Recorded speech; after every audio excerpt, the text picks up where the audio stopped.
Hello, everybody, and welcome to Taking Control, the ADHD podcast on rashpixel.fm. I'm Pete Wright, and right over there is Nikki Kinzer. Hello, Pete Wright. Hi, Nikki. Hi, everyone. How are you? I'm doing great. How about you? Any garage sales this week? No. Nope. But everything's put away now, so that's good. That's a huge step.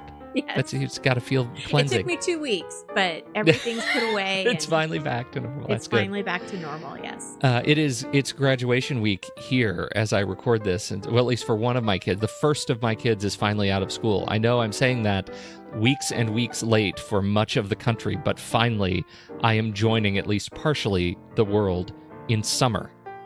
Wow. Congratulations. Yours are out, right? No, they're still in school. They have another week. Oh, dear. Yeah, see, my oldest one has another week, and it's very difficult for her. Very difficult, because her last week is finals, and my son's already celebrating. So how is she dealing with finals? Is she okay? Yeah, she's pretty chill. And you know what's very funny? We went through and I've talked about this on the show before. We went through the 504 plan process, right? And went into school and had met with the counselor and one of her teachers and put all these accommodations together. And she was really desperate for some accommodations and felt like, oh my goodness, like this is going to be fantastic. And since that meeting, she hasn't used her accommodations a single time. She got they were sort of a safety net for her. They were a safety net. And once we got them, and once the teachers ask her before every major exam, would you like to take this in the study center? And she says, I think I'll start here and talk about if I need a distraction-free environment later. And she's finished every exam since our meeting without going to the distraction-free environment. And she comes home and she's so proud. You know what it was, though? Fantastic. This is at the same time we had that meeting, we went to the doc, we did all of her physical stuff, and they upped her dosage on the meds. She'd been on a dosage of the med that was too low. Oh, okay. And since then, and she still is not a big fan of taking medication, but she is deeply aware of the impact that it makes. Wow. So, for me, I mean, let that be a lesson to just staying on top of dosage. If you're frustrated, if you live with medication and are frustrated by your experience with it, absolutely, go have a physical, get some blood work, check it out. Well, I had a very interesting conversation with my son about finals. Tell me. He came home and he was just distraught. And I'm like, what's going on? Why are you so stressed out? I can't believe it. I'm like, what can't you believe? Our language arts teacher is giving us a final. He's not telling us what the questions are going to be on the final, and he expects us to remember everything.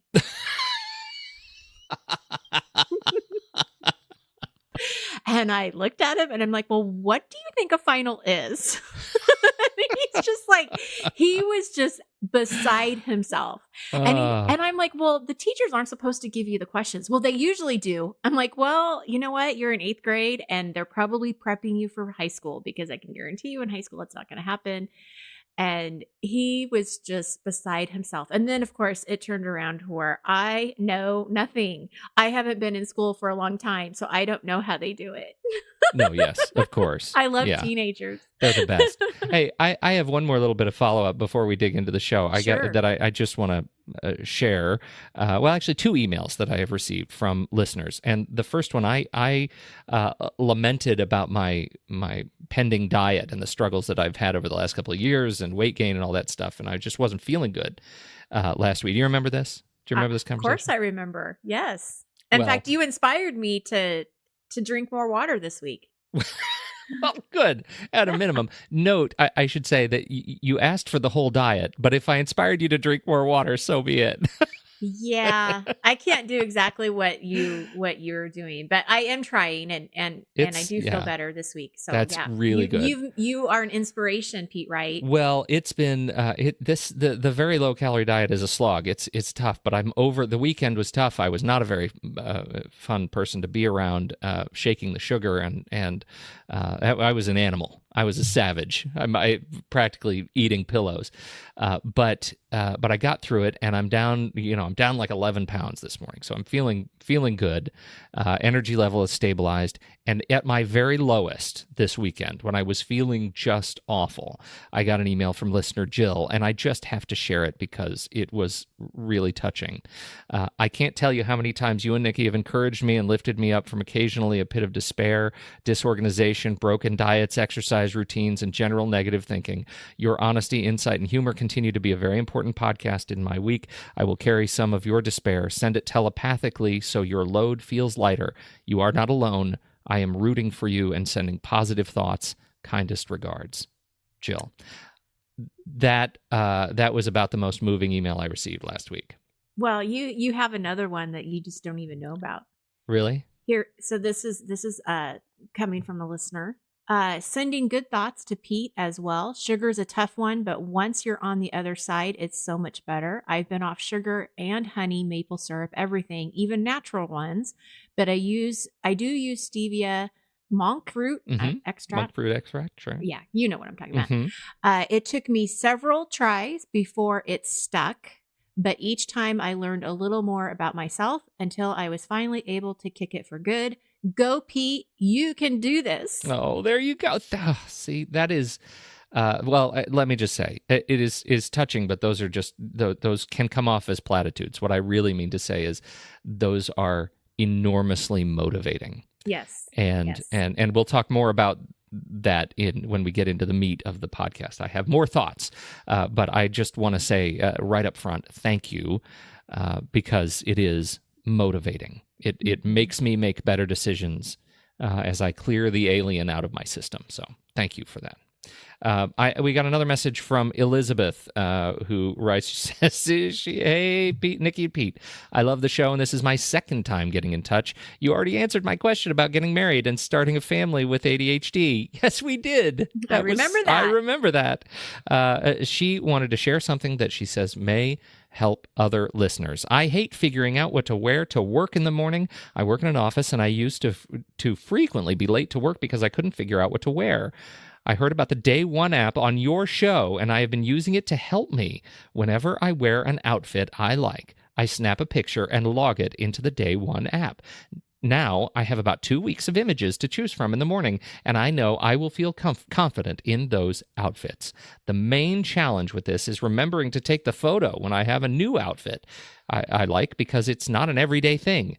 This also helps me when I go shopping because I can see what I have just by flipping through the Day One app. I love that. That is a wonderful use of Day One. Check out dayoneapp.com. And it's actually a great example of a success story too. Truly. Yes, it is. Helps. Oh, goodness. See, we should have saved it. That's okay. We can repeat it next week. We will repeat it next week. That's the truth. We are doing a success story show next week. Don't forget to send us your success stories however you want to get them to us. You can call us, leave us a voicemail at 503-664-4ADD. Leave your question there. We'll use it on the show, and let us know if you want us to use the actual audio of your voice from your voicemail. Otherwise, we'll just share your question. You can find us on Twitter or Facebook at Take Control ADHD, or you can email Nikki directly, Nikki at takecontroladhd.com. Is that right? Did I catch them all? That is correct. But you know what? I don't think you did your intro. Well, that was kind of my intro. That was your intro. That was really it. It was a poor man's intro today. All right. Don't forget. I don't think anyone's going to care. You don't think so? Well, No. I will. This reminder: 5-star reviews in Apple Podcasts and recommendations in your favorite podcast player, like mine, Overcast, helps others discover the show when they need help with their ADHD. So pay it forward. Drop us a kind review. We sure appreciate it. And the reviews that have been coming in are stellar. You people are fantastic. Really, it's just fantastic. So there we go. Let's get started. We're talking about giving up beliefs that hold us back from being happy. Where did this come from? Well, it came from deleting old email. That's good. So I was in my inbox and I was looking through what I had saved and I was deleting some things. And I saw this article that says 13 things you need to give up if you want to be successful. Was one of them sugar? Because I'm all over that. No, it was about having a healthy number one was about having a healthy lifestyle, but that's not what I'm going to go into today. Okay, let's do yours. But I'm looking at this and I'm thinking, wow, who doesn't want to be successful? Like, saved this article for a reason. That's right. It's 2 thumbs and looks like this guy. Yeah, exactly. So I opened it up and I was like, well, let's see what this is. Let's check this out. And there were a couple of limiting beliefs that they hit on that I thought, gosh, this really, relates to anybody, but definitely for people who live with ADHD. And I thought if we could talk about this, have a conversation around it, maybe, it would inspire or motivate some people to kind of think about when this happens to them and how to move more towards a happier life by not believing these things. So we will actually put the article in the show notes so you can read all 13 things to give up. But for today, I want to talk about two specific ones. Number 4 is give up your excuses. Well, that sounds like they're talking to me. Okay, so this is what they say. Successful people know that they are responsible for their life, no matter their starting point, weaknesses, and past failures. Realizing that you are responsible for what happens next in your life is both frightening and exciting. And when you do, that becomes the only way you can become successful, because excuses limit and prevent us from growing personally and professionally. Own your life. No one else will. Now we're done. All right. Podcast is over. And scene. What do you think? Well, what I love about this is it's giving your power back. It's empowering you. Because things happen, right, in our life, and it doesn't always go as we planned. Good things happen, bad things happen, but it gives us our power to decide how we're going to respond to it and what we're going to do with it. And I just think to me, this is a very empowering statement. Yeah, I think so too. I think, this is the one that when I read this, it made me think about these emails that came in to help me and support me in giving up my excuses, and it just occurred to me that as empowering as it is to take back your life and to feel like you're in control and to recognize, I should not say feel like, it's not a figment. You really are generally, unless you're incarcerated or, there are things in your life that are contexts in which you may not be 100% in control, but largely you are in control of your own choices in your own life. And I feel like I just want to add this piece of be mindful and aware of others around you that are working hard to make those choices for themselves, to remind themselves that they're in control of their lives, they're giving up their excuses, and acknowledge that it's hard. And just like Jill and our other listener who wrote to me to support my changes, this was hard, giving up the excuses of, that in order to make change. And it feels more empowering having that community of people that I've never met, who are reaching out of the ether to say, you're not actually alone. You're in control of your life, and we support you making that choice and doing it. And I think that was in the context of ADHD, when somebody reaches out and says, not, hey, why are you so fidgety, but, hey, do you want to hold my spinner, or is there something I can do to help you? I know how hard this is. I have been there. I have felt this way. What has worked for me in the past is, you're not alone, can go a long way to help support that. Oh, that's very powerful. Very powerful. And I think that for me, like when I look at, because like I said, you inspired me to drink more water. And when I think about like my healthy diet and exercise and where I want to go with that, if I can give up the excuses, if I can just say, you know what, I'm making up excuses and throw those to the side, then I also feel like I have more ownership in it, that I get to decide what I'm going to do today, what choices I'm going to make. And if I decide to not exercise, or decide that it's a decision I've made for whatever reason. But I think it's good to get the excuses out of the way, like they're not real. It's not, to say you don't have time isn't true. You do have time. You just have to make the time, or, for so many different things that we could talk about with this. But, yeah. And, it was interesting because recently I had a client who actually listened to our last podcast about problems. Mhm. And she was the one that actually just read the message to you that you can do this.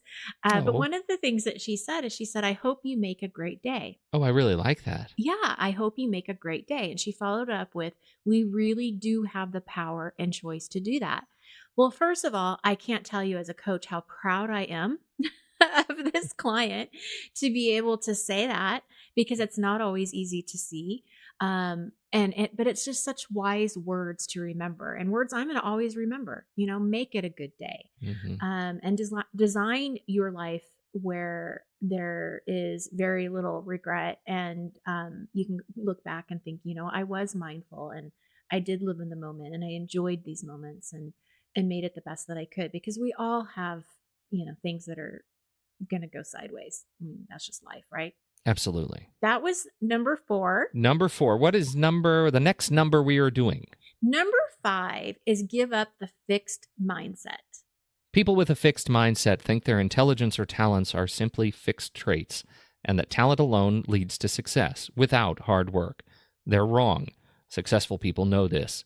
They invest an immense amount of time on a daily basis to develop a growth mindset, acquire new knowledge, learn new skills, and change their perception so that it can benefit their lives. Remember, who you are today, it's not who you have to be tomorrow. I love that. Who you are today, it's not who you have to be tomorrow. I love that.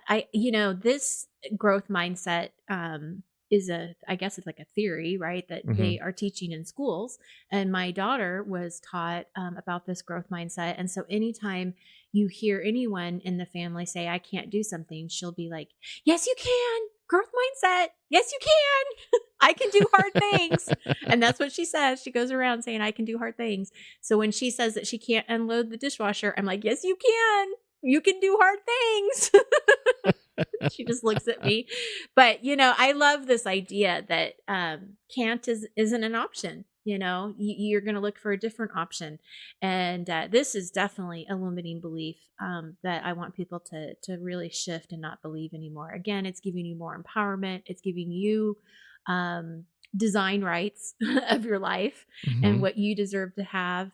And but I also think it's not misleading in the sense that a lot of these things do take hard work. It's not always an easy path, but gosh, all of those lessons that are learned and all of the accomplishments that you can achieve and how you can help other people or whatever it is that your dreams are, I just think it's a great thing. And I think that we need to be proud of our successes, and Yes. share these things with the world and be proud. You did it. You are a story. You are an inspiration that could really help somebody else.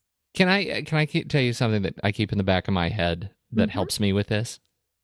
And it's one of those things that I learned on the internet, and then I went to seek out the truth, and I actually prefer what I learned on the internet. Are you saying the internet is not true? The internet was in fact wrong here, but I prefer what the internet says. So what the internet says is, and this is, when I think about rebuilding myself or changing myself or learning a new thing, often it starts with like, hey, we live a long time as humans, and we've talked about this on the show. We can make choices about new careers and new directions anytime we want. A job is a job. We can go back to school. We can learn new things. We can take up new skills anytime we want. Heck, I shaved my beard yesterday. That's right. I shaved my beard. But I bet you look like you're 18. I do. And my kids want to kiss me again. Anyhow, the trick is I used to have in my head this meme that was every 7 to 10 years, every cell in the human body replaces itself, right? Which means, according to the internet, we are literally new people every 10 years. Like our cells change. We are different than who we were born to be every 10 years. And that was a fantastic metaphor for me about change. And it was something that I was able to keep in my head as a like a lighthouse, a beacon that would help me understand how I wanted to change in the world. Well, it turns out that's not true. And so if you're a doctor, I get it. It's totally not true. Fat cells are replaced at a rate of about 10% per year in adults, heart cells about 1% per year. We don't changed. You're still the same neurons person. in your cerebral cortex are never replaced, and that's the thing that depresses me, right? Oh. The neurons that you're born with in your brain are never replaced, right? So if they die, they're gone. So, Yes. but that even makes the point better, right?